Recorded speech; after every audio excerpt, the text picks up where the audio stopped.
Fortnitemares 2023 is right around the corner, and with this going to come the return of Horde Rush. However, Horde Rush is going to get even more twists and turns than it has typically gotten in the past, with tons of changes such as augments being enabled, changes to upgrade benches, and even more, so that you don't have to worry about being stuck only being able to upgrade Evo Chrome weapons. So in today's YouTube video, we'll be focusing in specifically on zero build Horde Rush and talking about all the changes you can expect. Now yes, I did specify zero build Horde Rush because as usual, we won't be seeing the return of Battle Royale building enabled Horde Rush.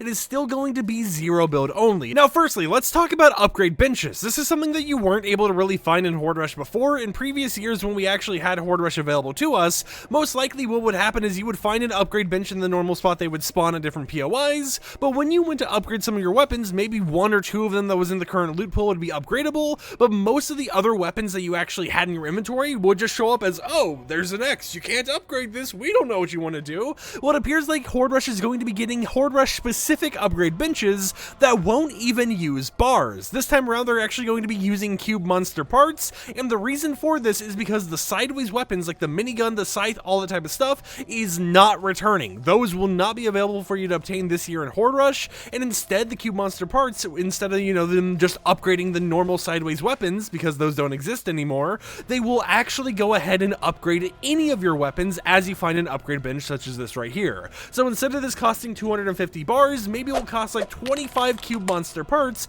and of course you'll get the cube monster parts by actually going and eliminating the cube fiends around the different waves.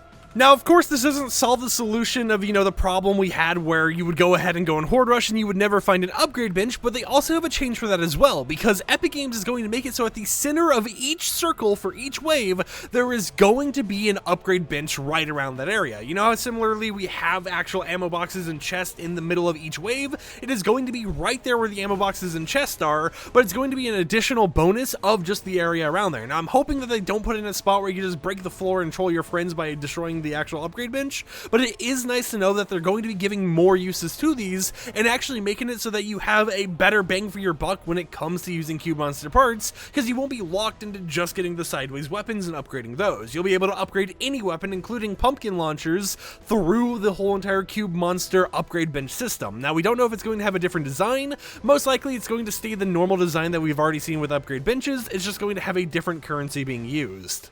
Other than that, though, we actually do have augments being enabled this time around for Horde Rush, and it's going to have some special oddities to it. So you know how in-game right now we have a specific set of augments enabled, such as First Assault, medium ammo acquired, marksman headshots, ammo drop, that type of stuff? Well, Horde Rush is going to have augments enabled, however, they're not going to have the current enabled augment pool that we have in normal Battle Royale, and instead they have a very specific augment pool, you're seeing an image of on screen right now, of augments that will only be enabled in this mode, meaning things like soaring sprints or the better glider redeploy augment being aerialist will be enabled, but only in the Horde Rush mode. So even though you can use soaring sprints or aerialist in the Horde Rush mode, you won't be able to use it in normal Battle Royale. There might be some people being like, oh, but it was enabled, I was able to select it, so it should return, and that is just simply put not the case. Now, a lot of the other augments are really focused on ammo, and it is a nice thing to see because especially when you have zero build as the main mechanic, you can run out of ammo pretty quickly on the Caretaker boss fight, which is still in the game. It's still the same 3-wave system,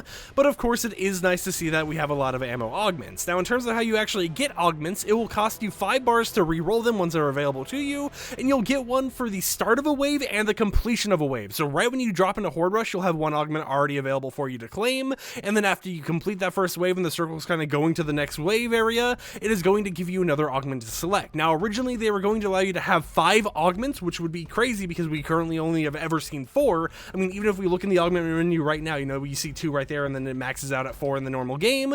They're going to potentially allow 5 of them. Now, when Horde Rush originally returned, this was not enabled in the game, but if they have 5 of them, it means that when you go to the Caretaker boss fight, you'll be able to select one final augment before the Caretaker fight begins. Now, assuming that the whole entire 5 total augment system could be scrapped and it could still be 4, you will have all of your augments by time you finish the second wave of Horde Rush, but still, 4 or 5, you'll be able to select the ones you want, and of course, re-rolling augments is only going to cost 5 bars, so it's going to be a lot cheaper and more beneficial for you to actually go about doing it and getting the augments you specifically desire. Now, as I mentioned, sideways weapons are disabled. However, the Cube Assassin is still enabled in this mode and still uses the sideways minigun. The only difference is, once you eliminate the Cube Assassin, instead of getting the sideways minigun enabled and, dropped on the ground for you to use, you're going to get a random item in the game. There's a chance that the items it drops includes a mythic weapon that is currently in the loot pool, like Zig and Choppy's ray gun. However, it's not guaranteed, so there is a chance when you actually eliminate the Cube monster, the Cube Assassin,